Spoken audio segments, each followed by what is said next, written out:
வணக்கம். இந்திய நேரப்படி இரவு 8:30 மணி செய்திகள். முதலில் தலைப்புச் செய்திகளை காணலாம். ஏழை எளிய மக்களுக்கு சிறந்த மருத்துவ சிகிச்சை அளிப்பதே பாஜக அரசின் நோக்கம். நாக்பூரில் நடைபெற்ற குடி பத்வா விழாவில் பிரதமர் நரேந்திர மோடி உரை. நாளை ரம்ஜான் பண்டிகை கொண்டாடும் இஸ்லாமிய மக்களுக்கு வாழ்த்து தெரிவித்தார் முதலமைச்சர் மு.க.ஸ்டாலின். 100 நாள் வேலை திட்டத்தில் முறைகேடு நடந்துள்ளது என்றால் விசாரணை ஆணையம் அமைத்து கண்டுபிடிக்கட்டும். புதுக்கோட்டையில் அமைச்சர் ரகுபதி பேட்டி. இமாச்சல் பிரதேசத்தில் ஏற்பட்ட நிலச்சரிவில் 6 பேர் உயிரிழப்பு. தமிழகத்தில் நாளை முதல் ஏப்ரல் 5ஆம் தேதி வரை மழை பெய்ய வாய்ப்பு. சென்னை வானிலை ஆய்வு மையம் தகவல். இனி விரிவான செய்திகளை காணலாம். ஏழை எளிய மக்களுக்கு சிறந்த மருத்துவ சிகிச்சை அளிப்பதே அரசின் நோக்கம் என்று நாக்பூரில் நடைபெற்ற குடி பத்வா விழாவில் பிரதமர் நரேந்திர மோடி தெரிவித்தார். மகாராஷ்டிரா மாநிலம் நாக்பூரில் அமைந்துள்ள RSS அமைப்பின் தலைமையகத்தில் குடி பத்வா விழா நடைபெறுகிறது. இதற்காக பிரதமர் நரேந்திர மோடி காலை விமானம் மூலம் நாக்பூர் சென்றார். விமான நிலையத்தில் பிரதமர் நரேந்திர மோடியை மகாராஷ்டிரா முதலமைச்சர் தேவேந்திர பட்னாவிஸ், மத்திய அமைச்சர் நிதின் கட்காரி ஆகியோர் வரவேற்றனர். அதன் பிறகு பிரதமர் நரேந்திர மோடி விமான நிலையத்திலிருந்து RSS நிர்வாக தலைமை அலுவலகமான ரேஷிம்பாக் பகுதியில் உள்ள ஹெட்கேவர் ஸ்மிருதி மந்திருக்கு புறப்பட்டு சென்றார். அங்கு RSS நிறுவன தலைவர்களான டாக்டர் ஹெட்கேவா, குருஜி கோல்வல்கா ஆகியோரின் நினைவிடங்களில் மலர் தூவி மரியாதை செலுத்தினார். நிகழ்ச்சியில் RSS தலைவர் மோகன் பகவத் கலந்து கொண்டார். அதன் பின்னர் அங்குள்ள பார்வையாளர் புத்தகத்தில் பிரதமர் நரேந்திர மோடி கையெழுத்திட்டார். அதனைத் தொடர்ந்து விரிவாக்கம் செய்யப்பட உள்ள மாதவ் நேத்ராலயா சிகிச்சை மையத்திற்கு பிரதமர் நரேந்திர மோடி அடிக்கல் நாட்டி வைத்து உரையாற்றினார். அப்போது ஆயுஷ்மான் பாரத் திட்டத்தின் மூலம் கோடிக்கணக்கான மக்கள் இலவச மருத்துவ சிகிச்சை பெறுகின்றனர் எனவும், ஏழை எளிய மக்களுக்கு சிறந்த மருத்துவ சிகிச்சை அளிப்பதே அரசின் நோக்கம் எனவும் பிரதமர் நரேந்திர மோடி தெரிவித்தார். நாளை ரம்ஜான் பண்டிகை கொண்டாடும் இஸ்லாமிய மக்களுக்கு முதலமைச்சர் மு.க.ஸ்டாலின் வாழ்த்து தெரிவித்துள்ளார். இஸ்லாமியர்களின் ரம்ஜான் பண்டிகை நாளை கொண்டாடப்பட உள்ளது. இது தொடர்பாக முதலமைச்சர் மு.க.ஸ்டாலின் வாழ்த்து செய்தி வெளியிட்டுள்ளார். அதில் இஸ்லாமிய சமுதாய மக்கள் 1 மாத காலம் கடுமையாக நோன்பிருந்து பசி துன்பம் என்பதை அனுபவத்தால் உணர்ந்து ஏழை எளியோர் மீது இரக்கம் கொண்டு ஈகை பண்பு சிறக்க ரம்ஜான் திருநாளை மிகுந்த மகிழ்ச்சியோடு இஸ்லாமியர்கள் கொண்டாடுகிறார்கள் என்று தெரிவித்தார். மேலும் அறம் பிறழா மனித வாழ்வை வலியுறுத்தும் ரம்ஜான் திருநாளை கொண்டாடும் இஸ்லாமிய சகோதர சகோதரிகளுக்கு உளம் கனிந்த வாழ்த்துக்களை தெரிவித்துக் கொள்கிறேன் என்று முதலமைச்சர் மு.க.ஸ்டாலின் தெரிவித்துள்ளார். 100 நாள் வேலை திட்டத்தில் முறைகேடு நடந்துள்ளது என்றால் விசாரணை ஆணையம் அமைத்து கண்டுபிடிக்கட்டும் என்று புதுக்கோட்டையில் அமைச்சர் ரகுபதி தெரிவித்துள்ளார். புதுக்கோட்டையில் சட்டத்துறை அமைச்சர் ரகுபதி செய்தியாளர்களை சந்தித்து பேசினார். அப்போது 100 நாள் வேலையில் முறைகேடு நடைபெறுகிறதா என்பதை பாஜக அரசு விசாரணை ஆணையம் அமைத்து கண்டுபிடிக்கட்டும் என்றும், இந்தியாவிலேயே 100 நாள் வேலை திட்டத்தை மிக சிறப்பாக செயல்படுத்தி வரும் மாநிலம் தமிழ்நாடுதான் என்றும் தெரிவித்தார். மேலும் தொகுதி மறுசீரமைப்பின் மூலம் தென் மாநிலங்களில் தொகுதிகள் குறையாது என்று கூறும் உள்துறை அமைச்சர் வட மாநிலங்களில் தொகுதிகள் கூடாது என்று உறுதியளிக்க தயாரா என்று கேள்வி எழுப்பினார். மேலும் அதிமுக பொதுச் செயலாளர் எடப்பாடி பழனிசாமி தமிழ்நாட்டின் நலனுக்காக மத்திய உள்துறை அமைச்சர் அமித்ஷாவை சந்தித்ததாக கூறுகிறார். அதே சமயம் அதிமுக பாஜக கூட்டணி விரைவில் அமைக்கப்படும் என்று அமித்ஷா கூறுகிறார். இதில் யார் பொய் சொல்கிறார் என்பது விரைவில் தெரியும் என்றும் அமைச்சர் ரகுபதி தெரிவித்துள்ளார். இமாச்சல பிரதேசத்தில் ஏற்பட்ட பயங்கர நிலச்சரிவில் 6 பேர் உயிரிழந்தனர். இமாச்சல பிரதேச மாநிலம் குல்லு பகுதியில் ஏற்பட்ட நிலச்சரிவில் சிக்கி 6 பேர் உயிரிழந்தனர். நிலச்சரிவு ஏற்பட்ட பகுதிக்கு விரைந்துள்ள மீட்பு படையினர் மீட்பு பணியில் ஈடுபட்டு வருகின்றனர். நிலச்சரிவில் மணிகரன் குருத்வாரா பார்க்கிங் அருகே மரங்கள் வேரோடு சாய்ந்ததில் 6 பேர் இறந்தனர். 5 பேர் படுகாயமடைந்தனர். இவர்களை மீட்ட மாவட்ட நிர்வாகத்தின் காவல்துறை மற்றும் மீட்பு குழுக்கள் ஜாரியில் உள்ள மருத்துவமனையில் அனுமதிக்கப்பட்டுள்ளதாக குழு துணைத் தலைவர் அஸ்வினி குமார் தெரிவித்துள்ளார். தமிழகத்தில் நாளை முதல் ஏப்ரல் 5ஆம் தேதி வரை மழைக்கு வாய்ப்புள்ளது என்று சென்னை வானிலை ஆய்வு மையம் அறிவித்துள்ளது. இது தொடர்பாக சென்னை வானிலை ஆய்வு மையம் செய்தி வெளியிட்டுள்ளது.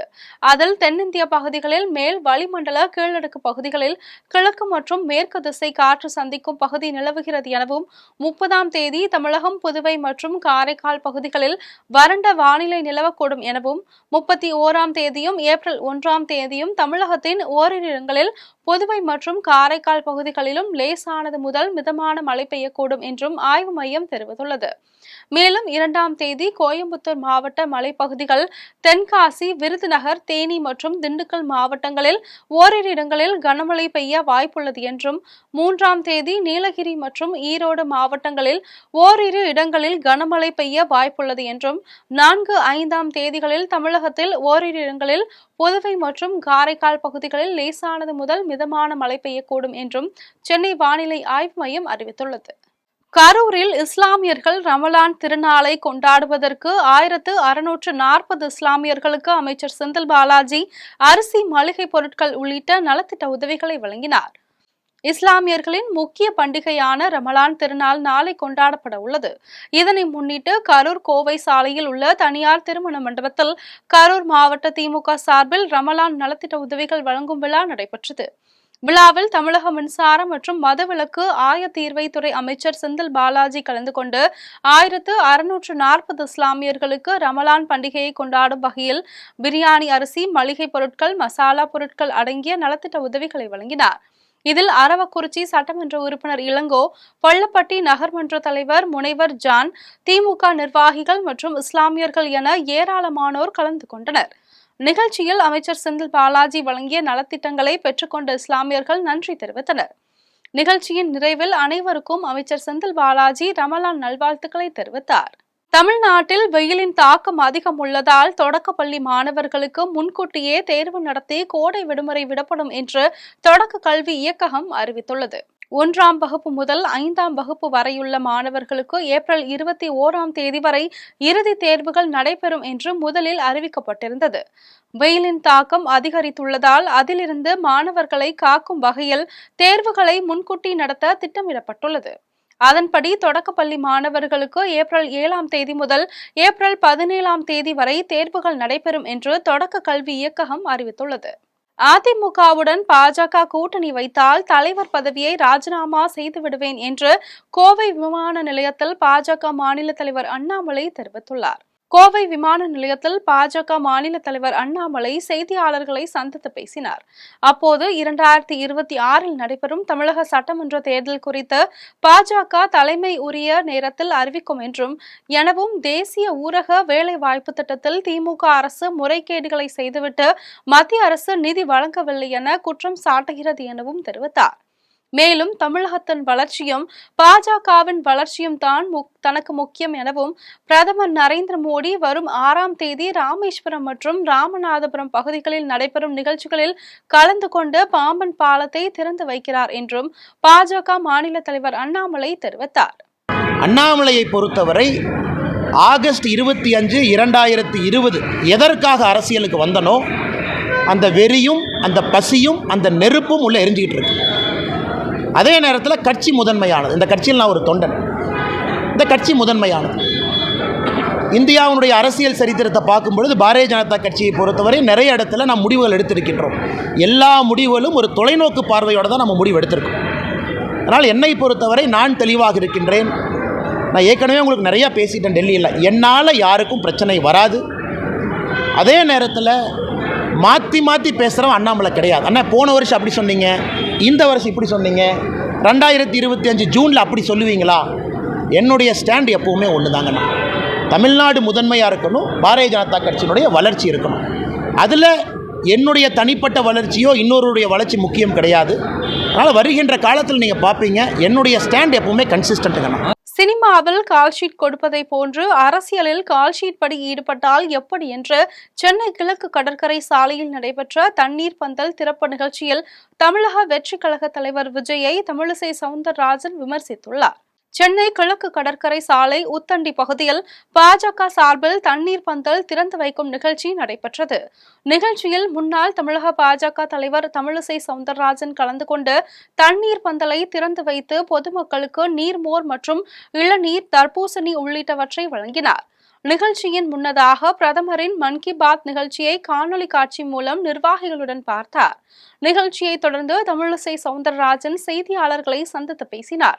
அப்போது விஜய் வசதிக்காக பனையூர் தேவைப்படும் போது மக்கள் வசதிக்காக பரந்தூர் தேவைப்படாதா என்றும், மகாத்மா காந்தி ஊரக வேலைவாய்ப்பு திட்டத்தில் தமிழகத்தில் ஊழல் நடக்கவில்லையா என்றும் கேள்வி எழுப்பினார். மேலும் பரந்தூரே வேண்டாம் என பனையூரில் உட்கார்ந்து கொண்டே சொல்வது நல்லதில்லை என்றும், சினிமாவில் கால்ஷீட் கொடுப்பதை போன்று அரசியலில் கால்ஷீட் படி ஈடுபட்டால் எப்படி என்றும் விஜயை தமிழிசை சவுந்தரராஜன் விமர்சித்தார்.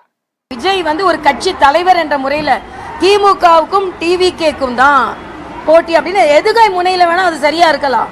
ஆனா நீங்க எதிரில் இல்லைன்றதை முதலில் புரிந்து கொள்ள வேண்டும். மரியாதைக்குரிய முதல்வர் ஜெயலலிதா அவர்களும் சரி, மரியாதைக்குரிய முதல்வராக இருந்த எம்ஜிஆர் அவர்களும் சரி, கட்சியில் அடிப்படையில் மக்கள் பணியாற்றி மிக தீவிரமாக பணியாற்றி தான் அவங்க முன்னால் வந்தாங்க. இன்னைக்கு நீங்களே ஒரு இமேஜின் பண்ணிட்டு என்னொன்று சொல்கிறாரு, அது கொள்கைக்கு காங்கிரஸ், கொள்ளைக்கு இன்னொரு அப்படின்னு சொல்கிறாரு. இதெல்லாம் தவறு. தம்பி விஜய் அவர்களே, நீங்கள் முதலில் திராவிட முன்னேற்ற கழகத்திற்கான எதிர்ப்பை தீவிரப்படுத்துங்கள். இது இந்த சினிமாலெல்லாம் ஒரு பாட்டு சீன் வச்சுக்கலாம், ஒரு சண்டை சீன் வச்சுக்கலாம், ஒரு எதிர்ப்பு சீன் வச்சுக்கலாம்னு சொன்ன மாதிரி நாம் மொழியை பற்றி கொஞ்சம் பேசிடுவோம். இருமொழி கொள்கை. தம்பி விஜய் அவர்களே, அந்த காலத்தில் உள்ள நடிகர்களின் படங்கள் தமிழ்நாட்டுக்குள்ளே இருந்தது. ஆனால் இன்னைக்கு உங்கள் படமே தெலுங்கானால ஓகான்னு ஓடுறதை நான் பார்த்துருக்கேன். தெலுங்குல டப்பிங் ஆனது சில இடங்களில் தெலுங்குலே பேசியிருக்காங்க.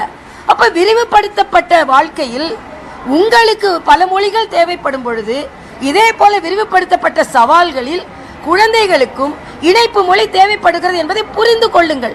2026ஆம் ஆண்டில் நடைபெறும் சட்டமன்ற தேர்தலில் பாமக நிறுவனர் மருத்துவர் ராமதாஸ் ஸ்ரீபெரும்புதூர் தொகுதிக்கு யாரை வேட்பாளராக நிறுத்துகிறாரோ அவரை அதிக வாக்கு வித்தியாசத்தில் வெற்றி பெற செய்ய வேண்டும் என்று வெங்காடு ஊராட்சியில் நடைபெற்ற கூட்டத்தில் காஞ்சிபுரம் கிழக்கு மாவட்ட செயலாளர் ஹரிகிருஷ்ணன் தெரிவித்தார். காஞ்சிபுரம் மாவட்டம் ஸ்ரீபெரும்புதூர் அடுத்த வெங்காடு ஊராட்சியில் மே மாதம் 11ஆம் தேதி நடைபெறவுள்ள வன்னியர் சங்கத்தின் மாநில மாநாட்டிற்கான ஆலோசனை கூட்டம் நடைபெற்றது. கூட்டத்தில் காஞ்சிபுரம் கிழக்கு மாவட்ட செயலாளர் ஹரிகிருஷ்ணன் தலைமையில் ஏராளமான பாட்டாளி மக்கள் கட்சியின் நிர்வாகிகள் கலந்து கொண்டனர். கூட்டத்தில் காஞ்சிபுரம் கிழக்கு மாவட்ட செயலாளர் ஹரிகிருஷ்ணன் பேசினார். அப்போது மே மாதம் 11ஆம் தேதி நடைபெறவுள்ள வன்னியர் சங்க மாநில மாநாட்டிற்கு அனைத்து ஊராட்சிகளிலிருந்தும் பாமக நிர்வாகிகள் 500 நபர்களை அழைத்து வர வேண்டும் என்றும், 2026ஆம் ஆண்டில் நடைபெறும் சட்டமன்ற தேர்தலில் பாமக நிறுவனர் மருத்துவர் ராமதாஸ் ஸ்ரீபெரும்புதூர் தொகுதிக்கு யாரை வேட்பாளராக நிறுத்துகிறாரோ அவரை அதிக வாக்கு வித்தியாசத்தில் வெற்றி பெற செய்ய வேண்டும் என்றும் பாமக நிர்வாகிகளை மாவட்ட செயலாளர் ஹரிகிருஷ்ணன் கேட்டுக்கொண்டார். கூட்டத்தில் மாநில செயற்குழு உறுப்பினர் குன்னம் சங்கர், காஞ்சி மாவட்ட செயற்குழு உறுப்பினர் ராஜி, பாட்டாளி மக்கள் கட்சியின் கிழக்கு ஒன்றிய செயலாளர் வெங்காடு நந்தகோபால், பாட்டாளி மக்கள் கட்சியின் கிழக்கு ஒன்றிய தொழிற்சங்க தலைவர் பாலாஜி, ஸ்ரீபெரும்புதூர் பாட்டாளி மக்கள் கட்சியின் கிழக்கு ஒன்றிய தலைவர் கீவலூர் குமார் உட்பட பாட்டாளி மக்கள் கட்சியினர் பலர் கலந்து கொண்டனர். பொள்ளாச்சி பகுதியில் நடைபெற்ற ரேக்லா மாட்டு வண்டி பந்தயத்தில் வெற்றி பெற்ற காளையின் உரிமையாளர்களுக்கு ரொக்க பரிசாக ரூபாய் 50,000 வழங்கப்பட்டது. தமிழக முதலமைச்சர் மு.க. ஸ்டாலின் 72வது பிறந்த நாளையொட்டி திருப்பூர் தெற்கு மாவட்டம் மற்றும் பொள்ளாச்சி தெற்கு ஒன்றிய திமுக சார்பில் திமுக தெற்கு ஒன்றிய செயலாளர் கதிர்வேல் தலைமையில் பொள்ளாச்சியை அடுத்த தொண்டாமுத்தூர் பகுதியில் 400க்கும் மேற்பட்ட காளைகள் பங்கேற்ற ரேக்லா போட்டிகள் நடைபெற்றது. போட்டியில் கோவை, திருப்பூர், ஈரோடு, சேலம் மற்றும் வெளி மாநிலங்களான கேரளா மற்றும் கர்நாடக மாநிலங்களை சேர்ந்த மாட்டு வண்டி வீரர்கள் கலந்து கொண்டனர். போட்டியில் 200 மீட்டர், 300 மீட்டர் என இலக்கு நிர்ணயிக்கப்பட்டது. போட்டியை ஏராளமான பொதுமக்கள் கண்டுகளித்தனர். போட்டியில் வெற்றி பெற்ற காளையின் உரிமையாளர்களுக்கு ரொக்க பரிசாக ரூபாய் 50,000 வழங்கப்பட்டது. மேலும் தங்கம், வெள்ளி நாணயங்களுடன் பரிசு பொருட்கள் வழங்கப்பட்டது. நிகழ்ச்சியை தொடர்ந்து தெற்கு ஒன்றிய செயலாளர் கதிர்வேல் செய்தியாளர்களை சந்தித்து பேசினார். அப்போது நமது நாட்டு இனமான காங்கேய மாடுகளை அழிவில் இருந்து பாதுகாக்க தற்போது மாதம் ஒருமுறை இந்த ரேக்லா போட்டிகள் தொடர்ந்து நடத்தப்பட்டு வருவதாக தெரிவித்தார். முதல் பரிசாக ரூபாய் 50,000, இரண்டாம் பரிசாக 30,000, மூன்றாம் பரிசாக 15,000, 4 முதல் 25 வரை ரூபாய் 5,000, 26லிருந்து 30 வரை மிக்சி, குக்கர் போன்ற பொருட்களையும், அதேபோல் 300 மீட்டரிலும் வழங்கி கொண்டிருக்கின்றோம். அழிந்து வரும் காங்கை இனத்தை காப்பாற்றுவதற்காக தொடர்ந்து 15 நாட்களுக்கு ஒரு முறை இந்த மாதிரி போட்டியானது நம்முடைய கிராமங்களில் நடைபெற்று கொண்டிருக்கின்றது. உளுந்தூர்பேட்டை அடுத்த பரிக்கல் ஜிஎஸ்டி சாலையில் மட்டும் தொடர்ந்து விபத்துக்கள் நடைபெறுவதை அறியும் வகையில் திருநாவலூர் காவல்துறையினர் சிசிடிவி கேமராவை பொருத்தினர். கள்ளக்குறிச்சி மாவட்டம் உளுந்தூர்பேட்டை அடுத்த பரிக்கல் பேருந்து நிறுத்தம் பகுதியில் சென்னை திருச்சி ஜிஎஸ்டி சாலையில் தொடர்ந்து விபத்துக்கள் ஏற்பட்டு வருகிறது. கடந்த ஓராண்டு மட்டும் 45 விபத்துக்கள் நடைபெற்றுள்ளது. இதில் 4 பெண்கள் உட்பட 13 பேர் உயிரிழந்த நிலையில் 143 பேர் படுகாயமடைந்தனர். தொடர்ந்து சென்னை திருச்சி ஜிஎஸ்டி சாலையில் மட்டும் விபத்துக்கள் நடைபெற்று வருவதால் விபத்திற்கான காரணத்தை அறிய முடியாமல் காவல்துறையினர் திகைத்து வந்தனர். இந்த நிலையில் விபத்துக்கள் எதனால் ஏற்படுகிறது என்பதை அறிந்து கொண்டு அப்பகுதியில் தனியார் நிறுவனத்தின் உதவியுடன் திருநாவலூர் காவல்துறையினர் கண்காணிப்பு கேமராவை பொருத்தினர். திருவள்ளூர் அருகே மேய்ச்சலுக்காக செல்லும் மாடுகளை மர்ம நபர்கள் வெட்டி படுகொலை செய்யும் சம்பவம் மாடு வளர்ப்பவர்களின் மத்தியில் அதிர்ச்சியை ஏற்படுத்தியுள்ளது. திருவள்ளூர் அடுத்த புல்லரம்பாக்கம் அம்பேத்கர் நகர் பகுதியை சேர்ந்த ரகு என்பவரின் மனைவி சரளா என்பவர் 4 கறவை பசு மாடுகளின் மூலம் கிடைக்கும் வருவாயை கொண்டு குடும்பம் நடத்தி வருகிறார். இந்நிலையில் கடந்த ஒரு வாரத்திற்கு முன்பு சரளா தனக்கு சொந்தமான 4 மாடுகளை மேய்ச்சலுக்காக அவிழ்த்து விட்டார். மேய்ச்சலுக்காக சென்ற 4 பசுமாடுகளில் 3 பசுமாடுகள் மட்டும் வீட்டிற்கு வந்த நிலையில் ஒரு பசுமாடு மட்டும் காணாமல் போனதால் ஒரு வார காலமாக சரளா குடும்பத்தினர் பல்வேறு இடங்களில் தேடி வந்தனர். இந்நிலையில் சிறுவானூர் கண்டிகை பகுதியில் முட்புதரில் பசுமாடு ஒன்று இறந்து கிடப்பதாக கிடைத்த தகவலை அடுத்து சரளா மற்றும் அவரது குடும்பத்தினர் சம்பவ இடத்திற்கு விரைந்து சென்று பார்த்தபோது பசுமாடு கழுத்து, கால், வாய் உள்ளிட்ட பகுதிகள் வெட்டப்பட்டு இறந்து கிடப்பதை கண்டு அதிர்ச்சி அடைந்தனர். இதனை அடுத்து சரளாவின் மகன் கவியரசு அளித்த புகாரின் பேரில் புல்லரம்பாக்கம் காவல்துறையினர் மற்றும் கால்நடை மருத்துவர்கள் சம்பவ இடத்திற்கு சென்று பரிசோதனை செய்து இறந்த மாட்டின் பாகங்களை ஆய்விற்கு எடுத்து சென்றனர். மேலும் காவல்துறையினர் விலங்குகள் வதை சட்டத்தின் கீழ் வழக்கு பதிவு செய்து விசாரணை மேற்கொண்டனர். இளங்கோன்றவர் முக்கியமான ஆள். அவருதான் மாடுகளை பல மாடுகளை வெட்டிக்கிறார். இது வரைக்கும் 10க்கும் மேற்பட்ட மாடுகளை வெட்டி சாவச்சிக்கிறாரு. அவர் மேல முக்கியமா புகார் கொடுத்திருக்கிறேன். அவரால் என் மாடு செத்துச்சு. இன்னைக்கு கம்ப்ளைண்ட் கொடுத்துருக்காங்க, பிஎம் பண்ணியிருக்காங்க. மாடு நாங்கள் அடக்கம் பண்ணோம். மேற்கொண்டு இது போல எந்த மாட்டுக்குமே நடக்கக்கூடாது அப்படின்றது என்னோட பெரிய வேண்டுகோள். இது சட்டப்பூர்வமா காவல்துறையோ பத்திரிகை நிறுவனங்களோ சமூக ஆர்வலர்களோ எல்லாரும் இது சட்டப்படி நடவடிக்கை எடுத்து அந்த நபருக்கு சட்டப்படியான நடவடிக்கை எடுக்குமாறு பணிவா கேட்டுக்கிறேன். ஸ்ரீபெரும்புதூர் அடுத்த வடமங்கலம் ஊராட்சியில் நடைபெற்ற கிராம சபை கூட்டத்தில் பொதுமக்கள் வைத்த கோரிக்கைகளுக்கு உடனடி நடவடிக்கை எடுக்கப்படும் என்று வடமங்கலம் ஊராட்சி மன்ற தலைவர் நித்யா மைக்கேல் ராஜ் உறுதியளித்தார். உலக தண்ணீர் தினத்தையொட்டி காஞ்சிபுரம் மாவட்டம் ஸ்ரீபெரும்புதூர் அடுத்த வடமங்கலம் ஊராட்சியில் கிராம சபை கூட்டம் நடைபெற்றது. கூட்டத்தில் வடமங்கலம் ஊராட்சி மன்ற தலைவர் நித்யா மைக்கேல் ராஜ் பொதுமக்கள் பலர் கலந்து கொண்டனர். கூட்டத்தில் எங்கள் தெருவில் சாலையை செப்பனிட வேண்டும், வடமங்கலம் ஊராட்சியில் பிரதான சாலையில் வேகத்தடை அமைக்க வேண்டும், கோடை காலத்தில் தண்ணீர் பற்றாக்குறை இருக்கக்கூடாது, இரவு நேரங்களில் தொடர்ந்து மின் விளக்குகளை எரியவிட வேண்டும் என்பன உள்ளிட்ட பல்வேறு கோரிக்கைகள் அடங்கிய மனுவை வடமங்கலம் ஊராட்சி மன்ற தலைவர் நித்யா மைக்கேல் ராஜிடம் பொதுமக்கள் அளித்தனர்.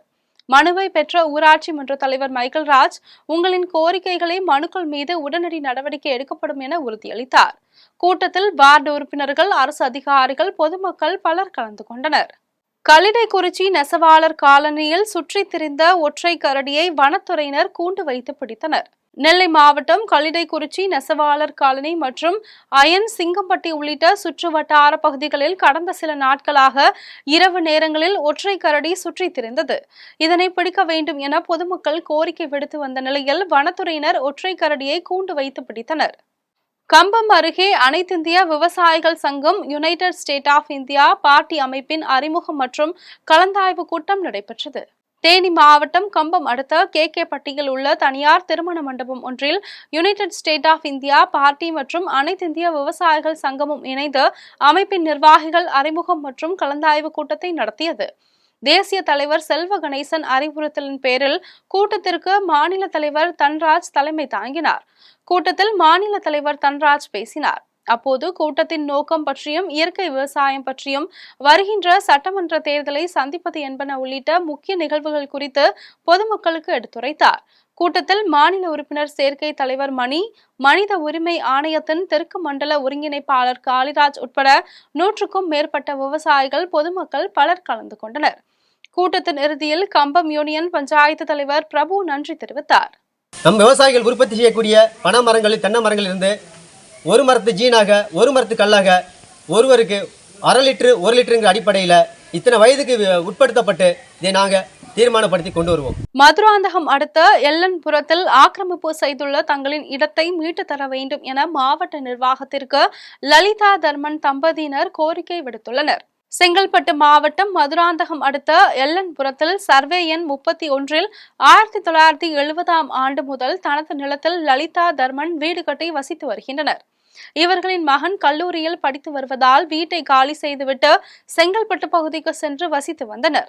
தனது மகனின் படிப்பு முடிந்ததும் தர்மன் சொந்த ஊருக்கு வந்து பார்த்தபோது தங்களின் இடத்தை அதே பகுதியை சேர்ந்த சகாதேவன், பார்வதி தம்பதியினர் ஆக்கிரமிப்பு செய்துள்ளது தெரிய வந்தது. இது குறித்து ஆக்கிரமிப்பு செய்துள்ள நபர் மீது சம்பந்தப்பட்ட அதிகாரிகள் உடனடியாக நடவடிக்கை எடுத்து நிலத்தை மீட்டு தர வேண்டும் என்று மாவட்ட நிர்வாகத்திற்கு லலிதா தர்மன் தம்பதியினர் கோரிக்கை விடுத்துள்ளனர். எனது வீட்டை சகாதேவன் பார்வதி என்பவரும் தமையந்தி, செல்லி, உணவுமணி, தமையந்தி இவர்கள் அவ்விடத்தை ஆக்கிரமிப்பு செய்த காரணத்தினால திரும்ப அந்த ஆக்கிரமிப்பு செய்த இடத்தை மாவட்ட நிர்வாகம் இதை மீட்டி எங்கள் கையில் கொடுத்து எங்களுக்கு வேண்டிய உதவி செய்து குடியிருக்க ஆவணம் செய்யுமாறு தங்களை மேலான சமூகத்தில் கேட்டுக்கொள்கிறேன். தென்காசி அருகே 23 ஆண்டுகளாக குற்ற வழக்கில் தலைமறைவாக இருந்த நபரை காவல்துறையினர் கைது செய்து சிறையில் அடைத்தனர். தென்காசி மாவட்டம் அச்சன்புதூர் பகுதியில் கடந்த 2002ஆம் ஆண்டு திருட்டு, ஆள்கடத்தல், சட்டவிரோதமாக அடைத்து வைத்தல் உள்ளிட்ட பல்வேறு பிரிவுகளின் கீழ் நாகப்பட்டினம் பிரதான சாலை பகுதியை சேர்ந்த ரமேஷ் என்கின்ற கலையரசனை காவல்துறையினர் கைது செய்து சிறையில் அடைத்தனர். அதனை அடுத்து ஜாமீனில் வெளியே வந்த கலையரசன் நீதிமன்ற விசாரணைக்கு ஆஜராகாமல் தலைமறைவாக இருந்து வந்தார்.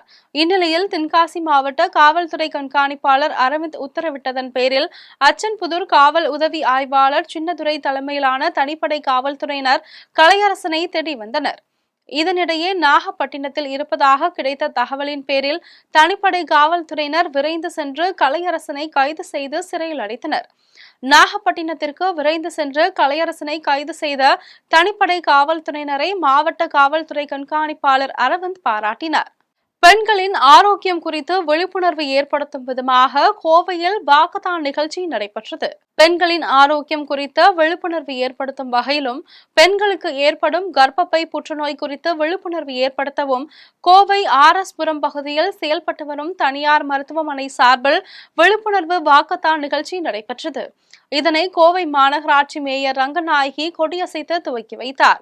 இதில் 500க்கும் மேற்பட்ட பெண்கள் பங்கேற்று ஊர்வலமாக சென்று பெண்களின் பாதுகாப்பு மற்றும் பெண்களுக்கு ஏற்படும் நோய்கள் குறித்த வாசகங்கள் அடங்கிய பதாகைகளை கையில் ஏந்தியபடி பொதுமக்களிடையே விழிப்புணர்வு ஏற்படுத்தினர்.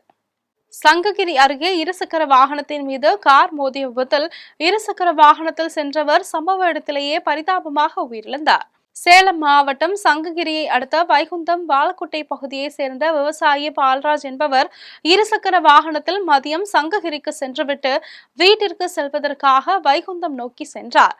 ஆவரங்கம்பாளையம் என்ற இடத்தில் இருசக்கர வாகனம் வந்தபோது இருசக்கர வாகனத்தின் மீது கார் மோதிய விபத்தில் தூக்கி வீசப்பட்டதில் சம்பவ இடத்திலேயே பால்ராஜ் உயிரிழந்தார். விபத்தை ஏற்படுத்திவிட்டு கவிழ்ந்த கார் தீப்பிடித்து எரிந்தது. இதனை அறிந்த அக்கம் பக்கத்தினர் ஓடி வந்து காரில் இருந்த கேரள மாநிலம் குட்டப்புழாவை சேர்ந்த அஸ்வின் சுரேஷ் என்பவரை மீட்டு ஆம்புலன்ஸ் மூலம் சங்ககிரி அரசு மருத்துவமனைக்கு அனுப்பி வைத்தனர். இது குறித்து சங்ககிரி தீயணைப்பு நிலையத்திற்கும் காவல்துறையினருக்கும் பொதுமக்கள் அளித்த தகவலின் பேரில் விரைந்து வந்த தீயணைப்பு வீரர்கள் காரின் மீது தண்ணீரை பீச்சி அடித்து தீயை அணைத்தனர். காவல்துறையினர் இறந்தவரின் உடலை மீட்டு பிரேத பரிசோதனைக்காக சங்ககிரி அரசு மருத்துவமனைக்கு அனுப்பி வைத்து வழக்கு பதிவு செய்து விசாரணை மேற்கொண்டு வருகின்றனர். காஞ்சி சங்கரமடம் சார்பில் ஆதனூர் கிராமத்தில் அமைந்துள்ள அருள்மிகு ஸ்ரீ நந்தனார் ஆலயத்தின் கும்பாபிஷேக விழா வெகு விமரிசையாக நடைபெற்றது. கடலூர் மாவட்டம் காட்டுமன்னார் கோவில் அடுத்த ஆதனூர் கிராமத்தில் ஸ்ரீ ஜெயேந்திர சரஸ்வதி சங்கராச்சாரியா சுவாமிகளால் பிரதிஷ்டை செய்யப்பட்டு அருள் பெற்ற ஸ்ரீ நந்தனார் திருக்கோவில் அமைந்துள்ளது. இக்கோவில் 31 ஆண்டுகளுக்கு முன்பு பிரான்ஸ் சங்கர மடத்தின் திலஸ்ரீ ஜெயேந்திரர் விஜேந்திர சுவாமிகள், நாடாளுமன்ற உறுப்பினர் வள்ளல் பெருமான் ஆகியோர் தலைமையிலும், தில்லை நடராஜா, ஜுவல்லரி ராமநாதன் செட்டியார் முன்னிலையிலும் கும்பாபிஷேக விழா நடைபெற்றது. இந்நிலையில் இத்திருக்கோவில் மீண்டும் புனரமைக்கப்பட்டு பாலாலயம் மற்றும் பூமி பூஜை நடைபெற்றது. இதனை அடுத்து சிவாச்சாரியார்கள் யாகத்தில் பூஜிக்கப்பட்ட புனித நீரை மேலதாள வாத்தியங்களுடன் கோவிலின் கோபுரத்திற்கு எடுத்து சென்று கலசத்தின் மீது ஊற்றி கும்பாபிஷேகத்தை சிறப்பாக நடத்தினர்.